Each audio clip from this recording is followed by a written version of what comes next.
Wabarakatuh. Jumpa kembali teman-teman para pejuang ASN.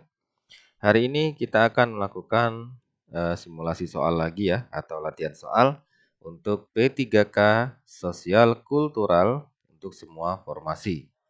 Ini bagian kelima teman-teman ya. Jadi sudah ada bagian 1, 2, 3, dan 4 yang sudah kita pernah latihan atau kita pernah simulasikan. Bagian kelima ini ada 28 soal untuk sosial kultural ya. Oke.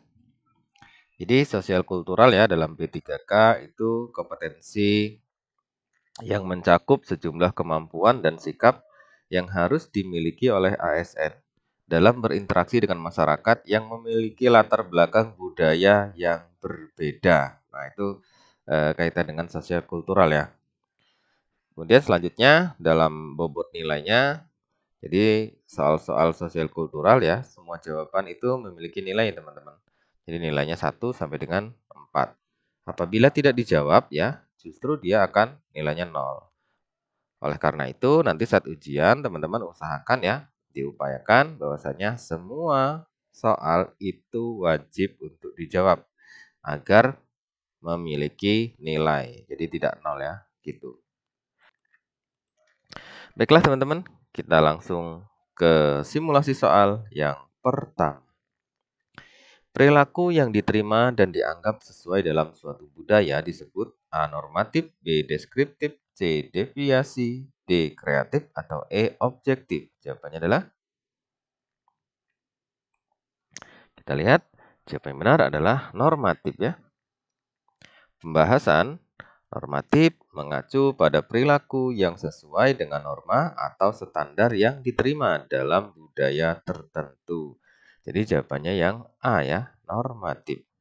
Selanjutnya, faktor utama yang mempengaruhi perilaku sosial seseorang adalah A. Lingkungan dan nilai-nilai keluarga, B. Kondisi fisik, C. Struktur genetik, D. Kecerdasan, atau E. Status sosial. Jawaban yang paling benar adalah yang poin 4 ya. Jadi kita fokusnya ke poin 4 saja ini teman-teman ya.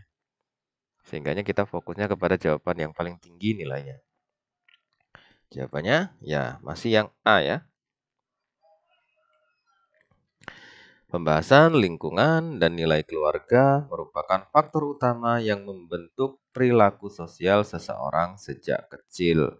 Jadi jawabannya yang A ya, lingkungan dan nilai-nilai dari keluarga. Selanjutnya, contoh perilaku asosiatif dalam masyarakat adalah A. Persaingan dalam pekerjaan, B. Kolaborasi dalam kelompok, C. Konflik antar tim, D. Pengucilan sosial, atau E. Penarikan diri dari kelompok. Oke, poin yang 4, nilai paling tinggi adalah, jawaban dengan nilai tertinggi adalah ya, yang B ya. Jadi kolaborasi itu menunjukkan perilaku asosiatif yang mendukung hubungan harmonis dalam masyarakat. Jadi B ya teman-teman ya, kolaborasi dalam kelompok. Ini menunjukkan perilaku asosiatif. Selanjutnya, pengaruh kebudayaan pada perilaku seseorang terutama terjadi melalui A. Pengaruh langsung pemerintah, B. Proses pembelajaran sosial dan adaptasi, C. Isolasi budaya, D. Tekanan psikologis, atau E. Kekuatan fisik. Oke, jawaban dengan poin paling tinggi adalah ya yang B ya teman-teman. Kita lihat pembahasan. Kebudayaan mempengaruhi perilaku melalui proses pembelajaran sosial, di mana individu menyesuaikan diri dengan norma dan nilai. Jadi jawaban yang paling tinggi nilainya adalah yang B ya, proses pembelajaran sosial dan adaptasi. Selanjutnya, perilaku menyimpang yang tidak sesuai dengan norma budaya disebut A. Perilaku kriminal, B. Etika profesi, C. Sosialisasi, D. Interaksi sosial, atau E. Deviansi sosial. Jawaban dengan nilai tertinggi itu adalah yang ya, kita lihat yang E teman-teman ya. Kita lihat pembahasan. Deviansi sosial mengacu pada perilaku yang tidak sesuai dengan norma yang berlaku dalam budaya tertentu. Jadi jawabannya yang E, teman-teman ya. Deviansi sosial. Selanjutnya, wawasan kebangsaan mengandung nilai-nilai seperti A. Kompetensi global, B. Individualisme, C. Persatuan, kesatuan, dan kebinekaan, D. Kepentingan ekonomi, atau E. Ambisi politik. Jawaban yang paling tinggi nilainya adalah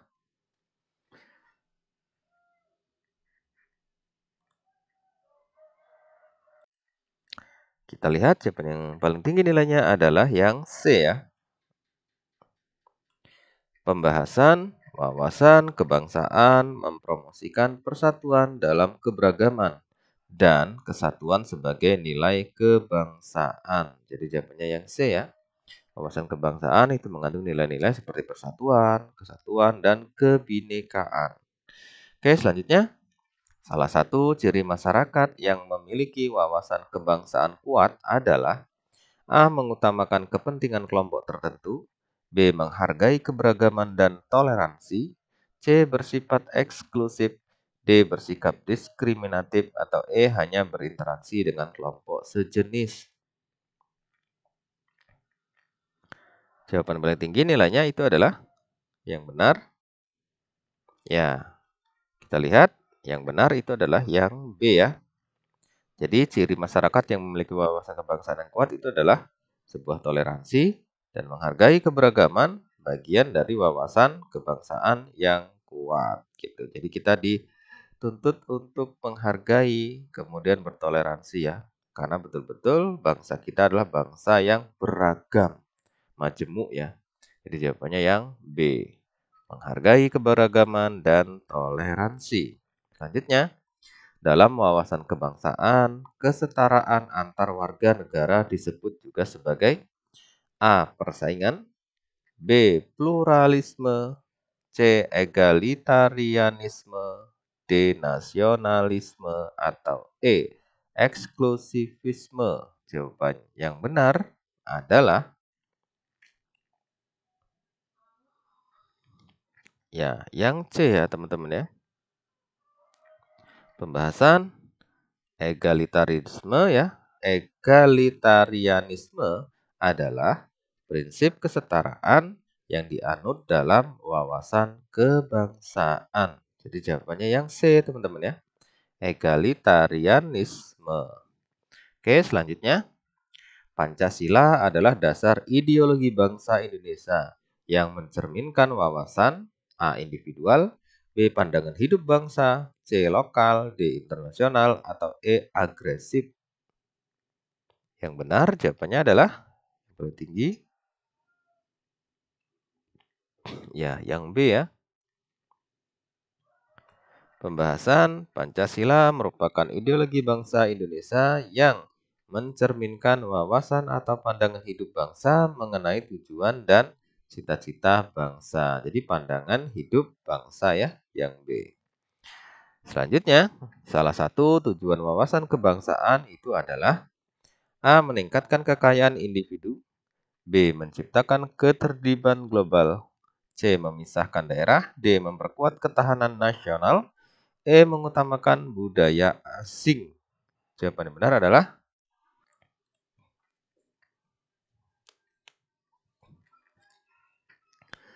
kita lihat jawaban yang benar itu adalah yang D ya. Pembahasan wawasan kebangsaan bertujuan untuk memperkuat ketahanan nasional dalam berbagai aspek ya. Jadi jawabannya yang D ya, memperkuat ketahanan nasional.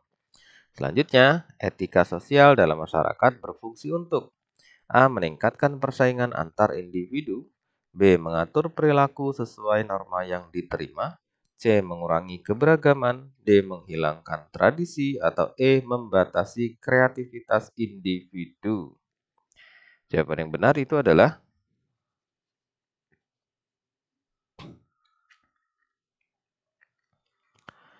yang B ya.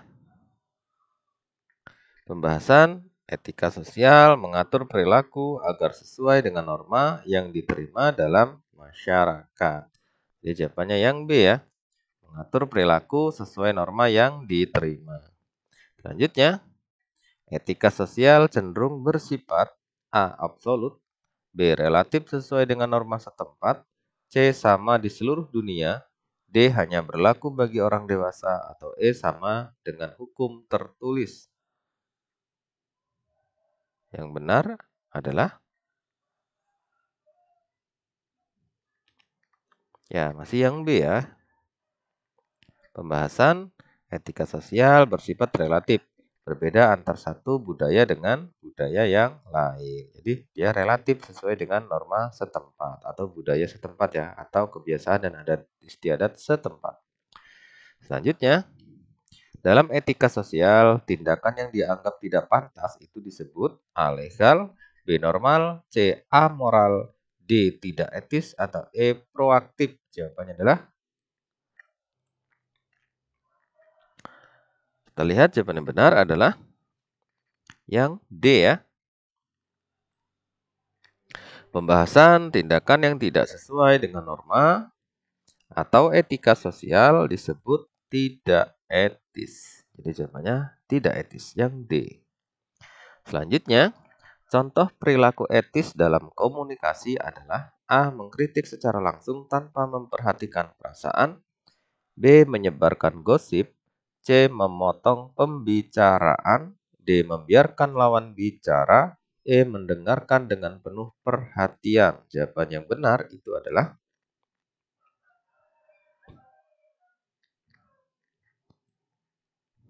ya, kita lihat yang benar itu adalah yang E.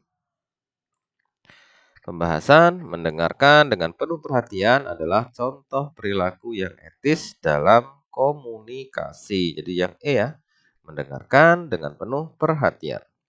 Selanjutnya, pelanggaran etika seringkali menghasilkan A. Sanksi sosial atau penolakan, B. Peningkatan status sosial, C. Hadiah, D. Dukungan masyarakat, atau E. Penghargaan. Kita lihat jawaban yang benar adalah ya, yang A ya. Jadi sebuah pelanggaran etika ya seringkali menghasilkan sebuah panisme ya atau sanksi atau sebuah penolakan. Jadi di pembahasan pelanggaran etika umumnya mendapatkan sanksi sosial. Ya, betul ya, namanya pelanggaran itu harus ada hukuman ya dari masyarakat setempat. Ya, harus ada panismenya ya, ada hukumannya, ada sanksinya ya. Mungkin sampai ke batas sampai ke titik penolakan dan lain sebagainya.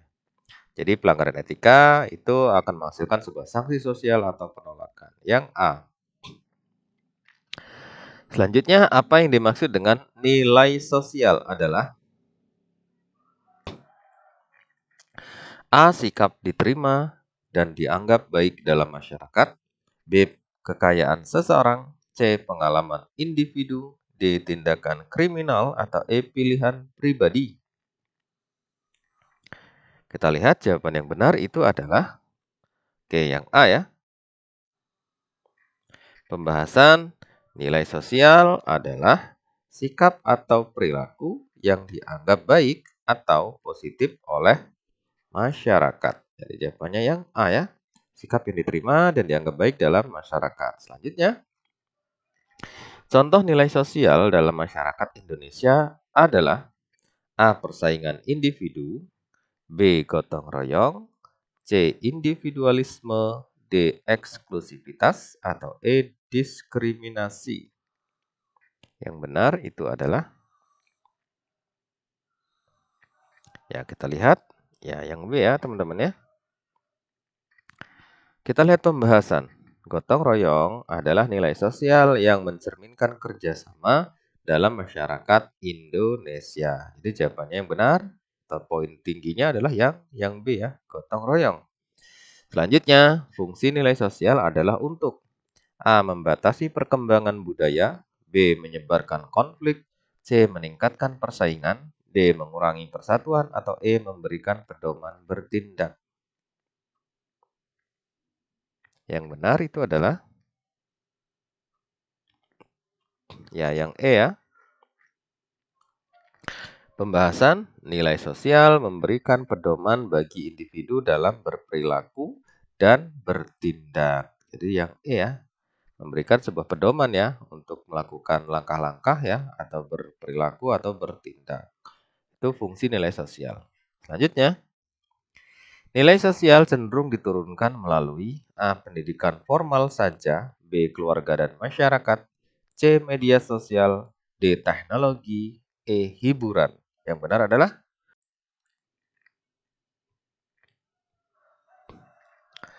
kita lihat yang benar itu adalah ya yang B ya. Kita lihat pembahasan keluarga dan masyarakat itu adalah tempat utama di mana nilai sosial diturunkan kepada individu. Jadi yang betul-betul mempengaruhi ya nilai-nilai seseorang, nilai-nilai sosial seseorang itu keluarga dan lingkungan ya atau masyarakat teman-teman. Jadi yang B ini sangat kuat sekali ya atau menjadi faktor utama kaitannya dengan nilai sosial yang diturunkan kepada individu atau perseorangan. Jadi jawabannya B ya, keluarga dan masyarakat. Selanjutnya, sebuah nilai akan kuat dalam masyarakat jika A. Terdapat sanksi hukum, B. Hanya berlaku sementara, C. Ditegakkan secara paksa, D. Diterima dan diinternalisasi oleh banyak orang, atau E. Diperoleh dari pihak luar. Jawabannya adalah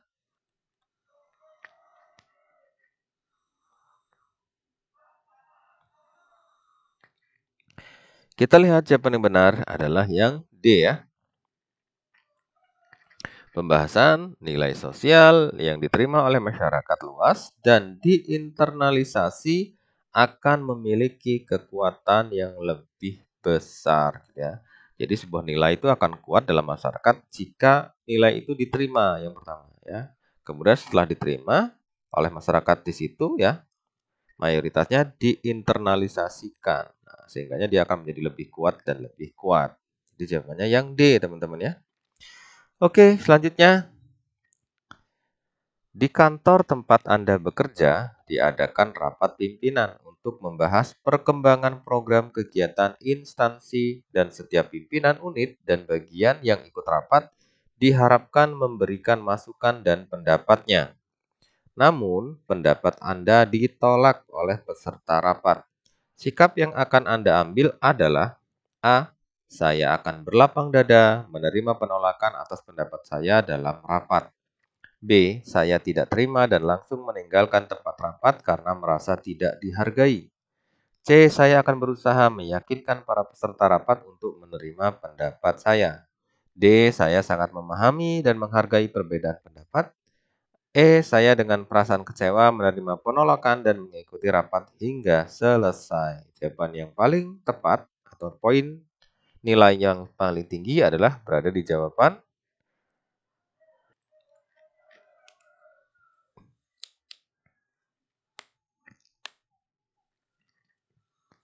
Oke, sudah ya.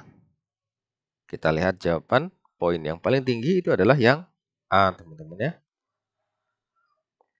Kita lihat pembahasan.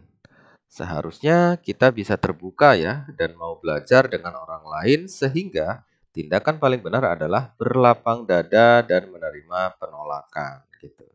Jadi kita misalnya dalam rapat ya mengusulkan suatu usulan kemudian ditolak oleh semua anggota rapat, kita harus bersikap berlapang dada, ya kan?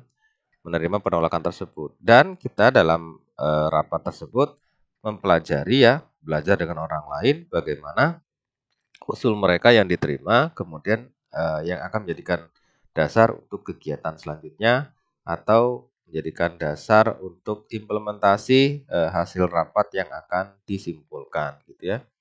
Jadi poin yang paling tinggi itu yang A. Jadi kita bersikap lapang dada menerima penolakan tersebut, kemudian selanjutnya baru kita mengikuti rapat dan seterusnya dan seterusnya gitu. Jadi yang A ya. Selanjutnya, dalam lingkungan kerja, profesionalitas adalah salah satu sikap untuk menyatukan lingkungan kerja agar tidak saling terpecah. Urgensi profesionalitas ini menunjukkan bahwa A. Setiap karyawan pasti memiliki kesamaan tujuan dalam bekerja sehingga tidak merasa baper jika diingatkan kesalahannya dalam bekerja. B. Setiap karyawan memiliki kemampuannya dalam bekerja dengan baik sehingga mereka bisa berkolaborasi dengan teman kerjanya. C. Setiap karyawan memiliki beragam karakter dalam bekerja sehingga keberagaman tersebut disatukan dalam bekerja sama. D. Setiap karyawan tentu memiliki prinsip dan tujuan tertentu dalam bekerja sehingga mereka harus disamakan persepsinya. Poin paling tinggi dari jawaban semua ini adalah yang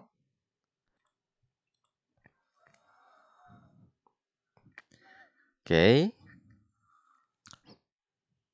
Poin yang paling tinggi dari jawaban di atas itu adalah yang mana? Kita lihat ya. Ya, masih yang A, teman-teman ya. Kenapa sih kok yang A? Kita lihat pembahasan. Urgensi profesionalitas dalam bekerja adalah bekerja yang baik dengan tujuan yang sama, yaitu mensukseskan program dan memberikan pelayanan terbaik. Oleh hal itu, perasaan pribadi tentunya dikesampingkan sehingga tidak menimbulkan egois dan sentral ya, egoisme sentral gitu. Jadi urgensi profesionalitas ya itu tidak mencampur adukan urusan pribadi dengan urusan pekerjaan. Jadi dikesampingkan dulu nih urusan pekerjaan sehingga kita bersikap profesionalisme.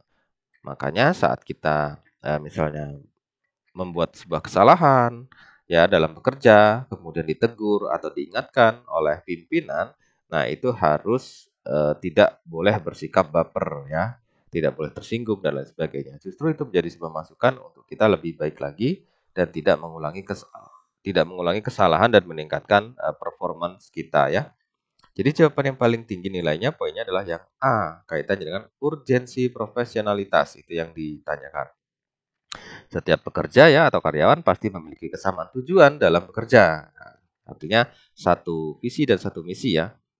Kemudian sehingga ya para karyawan itu tidak baper jika diingatkan kesalahannya dalam bekerja. Sehingga saat membuat kesalahan diingatkan atau ditegur itu tidak merasa tersinggung ya. Apalagi sampai dibawa ke ranah-ranah pribadi. Oke, teman-teman, jawaban yang A. Selanjutnya, saya memiliki teman yang jutek dan terkadang jika diajak berbicara cenderung emosional dan menyakitkan hati. Ia dijauhi oleh teman-teman. Sikap saya adalah A. Menjauhi teman tersebut karena teman yang lain juga menjauhinya. B. Memarahi teman tersebut karena perilakunya membuat tidak nyaman. C. Mengingatkannya untuk berbicara dengan santun dan tidak menyinggung. D. Menyampaikan keluhan tersebut pada teman-teman sehingga ia berubah. Bersikap cuek juga karena hidup saya juga sudah banyak beban. Oke, dari jawaban semua itu poin paling tinggi adalah jawaban yang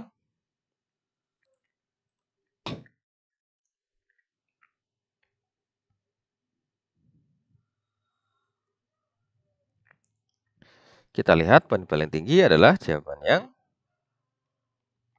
yang C ya. Jadi di sini kita sebagai teman ya, walaupun kita tahu sikap teman kita mungkin kurang baik ya atau kurang bagus, kita tentunya memiliki kewajiban untuk mengingatkannya untuk berbicara dengan santun dan tidak menyinggung. Kita lihat pembahasan ya. Di sini kepekaan terhadap pentingnya persatuan berdasarkan kasus di atas ya.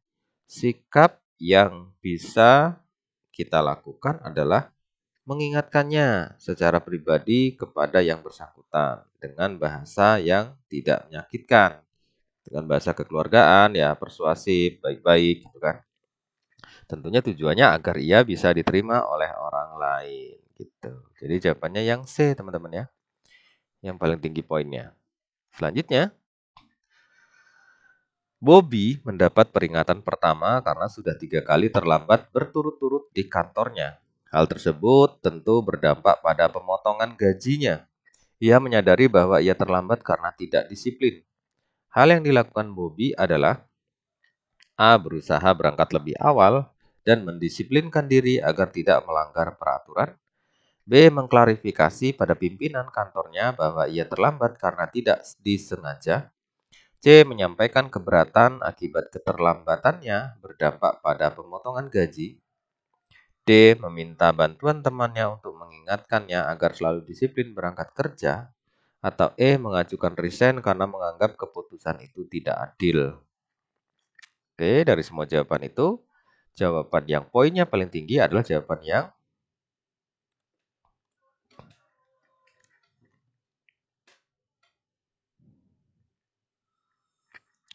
kita lihat. Poin paling tinggi itu berada di jawaban yang A ya. Kita lihat pembahasannya. Hal yang harus dilakukan Bobby ya adalah, nah ini dilakukan Bobby, adalah menyadari kesalahannya dan tidak mengulangi kesalahannya kembali. Tentunya Bobby harus lebih disiplin lagi dalam berangkat bekerja.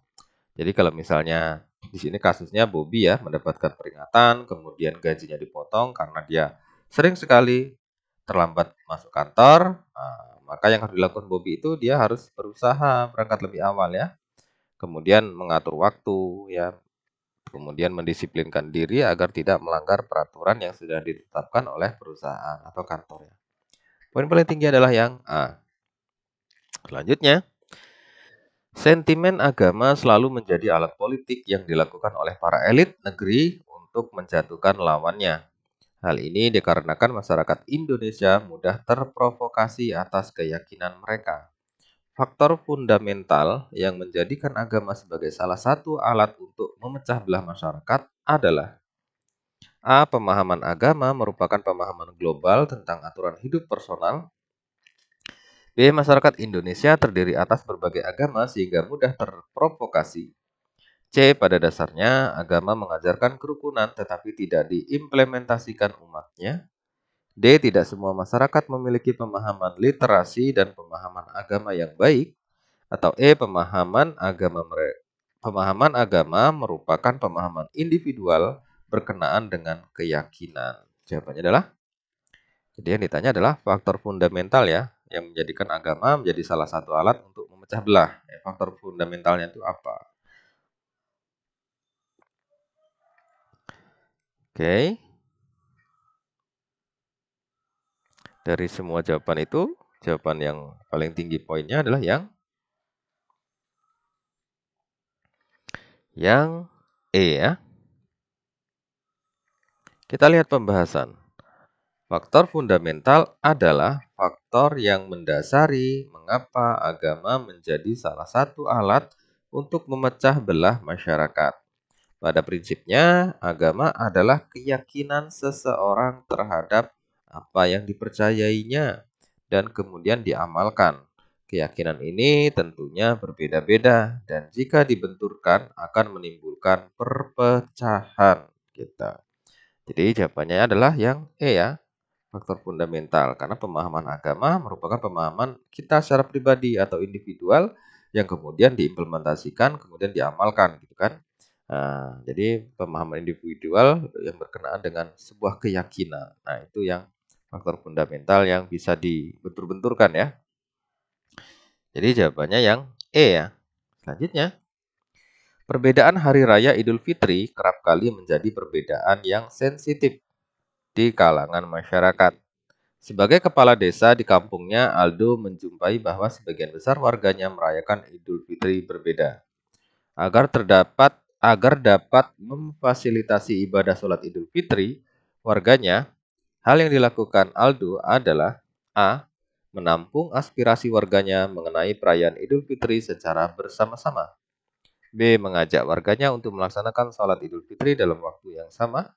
C. Memfasilitasi sholat Idul Fitri dilaksanakan pada 2 kali sesuai keyakinan warganya. D. Membiarkan warganya untuk bebas melaksanakan ibadah sholat Idul Fitri dimanapun. Yang benar jawabannya adalah, kita lihat jawaban yang benar atau poin yang paling tinggi ya dari semua jawaban itu yang mana? Jadi pertanyaannya itu bagaimana si Aldo sebagai kepala desa itu memfasilitasi ya terhadap warganya atau masyarakatnya yang berbeda keyakinan atau penentuan hari raya Idul Fitrinya. Oke, selanjutnya kita lihat jawaban yang paling tinggi poinnya adalah yang C ya. Nah, di sini masuk dalam kepekaan terhadap keberagaman. Jadi ilustrasi di atas ini menunjukkan bagaimana cara bersikap dalam menghadapi keberagaman. Hal yang dapat dilakukan oleh Aldo ya, dia sebagai kepala desa, adalah memfasilitasi warganya dalam melaksanakan ibadah sholat Idul Fitri 2 kali sesuai keyakinan warganya. Jadi ranah agama, ranah keyakinan sebagai kepala desa, tentunya kita harus berbuat adil ya. Berarti dua-duanya kita fasilitasi ya. Jadi yang C ya teman-teman. Memfasilitasi sholat Idul Fitri dilaksanakan pada 2 kali sesuai keyakinan warganya. Oke, soal selanjutnya. Beberapa PNS menjelang pemilu diminta untuk netral dan tidak memprovokasi masyarakat. Suatu hari, pemerintah mengeluarkan kebijakan larangan gaya berfoto bagi PNS. Hal yang dapat dilakukan adalah A. Melaksanakan kebijakan tersebut dengan kesadaran penuh dan mengingatkan rekan lain. B. Mengembangkan gaya foto lain yang tidak dilarang pemerintah sebagai ekspresional. C. Menganggap pemerintah berlebihan karena gaya foto adalah kebebasan individu. D. Tetap melakukan foto seperti biasa meskipun beberapa gaya telah dilarang pemerintah. Atau E. Bersikap biasa saja dan sesekali melanggar aturan tersebut. Jawabannya dari semua ini poin yang paling tinggi adalah yang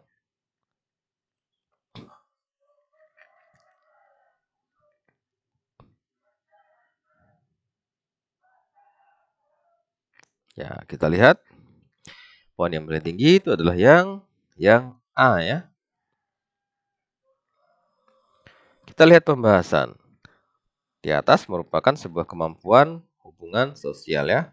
Jadi berdasarkan kasus ini, hal yang dilakukan adalah mentaati aturan tersebut ya dengan kesadaran penuh dan mengingatkan rekan lain untuk juga mentaatinya gitu ya. Kalau sudah ada aturan yang ditetapkan pemerintah, kita sebagai seorang PNS ya, itu wajib atau sebagai ASN wajib untuk mentaati peraturan itu dan kemudian melaksanakan daripada aturan itu. Jadi jawabannya yang A, teman-teman ya. Melaksanakan kebijakan tersebut dengan kesadaran penuh dan mengingatkan rekan lain. Selanjutnya, saat ini sangat marak terjadi penyelundupan hewan secara ilegal dan terjadi penyiksaan pada hewan.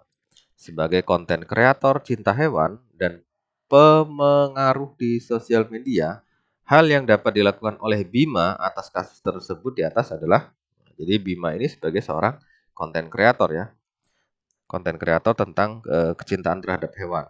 Nah, yang dilakukan Bima itu adalah A. Mengajak masyarakat untuk peduli hewan karena hewan juga makhluk hidup. B. Mengkampanyekan peduli hewan melalui konten kreatif untuk edukasi masyarakat. C. Mengutuk keras kasus tersebut dan berkata kasar pada pelaku di sosial medianya. D. Mengabaikan kasus tersebut karena konten tersebut tidak menaikkan performanya. Oke, jadi jawaban semua itu poin yang paling tinggi adalah yang jawaban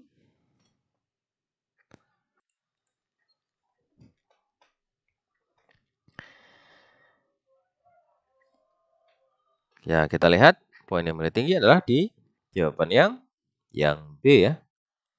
Jadi dia sebagai konten kreator ya. Di atas ini merupakan kemampuan berhubungan sosial ya. Jadi berdasarkan situasi di atas, Bima dapat membuat konten kreatif untuk mengkampanyekan peduli hewan dan memberikan edukasi hidup selaras dengan hewan pada masyarakat ya. Jadi sebagai seorang konten kreator yang apalagi dia konten kreator cinta hewan ya, tentunya dia bisa membantu kasus tersebut di atas melalui ininya apa? Sebagai konten kreatornya yaitu mengkampanyekan ya hewan melalui konten kreatif yang dibuatnya, tentunya tujuannya untuk mengedukasi masyarakat. Sehingga mudah-mudahan dengan banyak mengkampanyekan itu masyarakat semakin banyak yang peduli sehingga bisa menekan ya atau justru menghilangkan penyelundupan hewan atau penyiksaan pada hewan.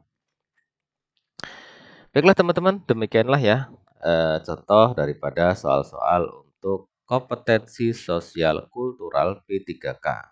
Mudah-mudahan apa yang sudah kita simulasikan tadi ya, 28 soal tadi, itu menambah wawasan teman-teman, sehingganya saat ujian teman-teman sudah sangat mudah atau mudah untuk menjawab semua soal-soalnya. Jangan berhenti terus untuk belajar teman-teman, karena hasil yang baik dikarenakan usaha yang baik. Terima kasih, semoga sukses ya. Dan sampai jumpa, bertemu di part selanjutnya. Assalamualaikum warahmatullahi wabarakatuh. Salam.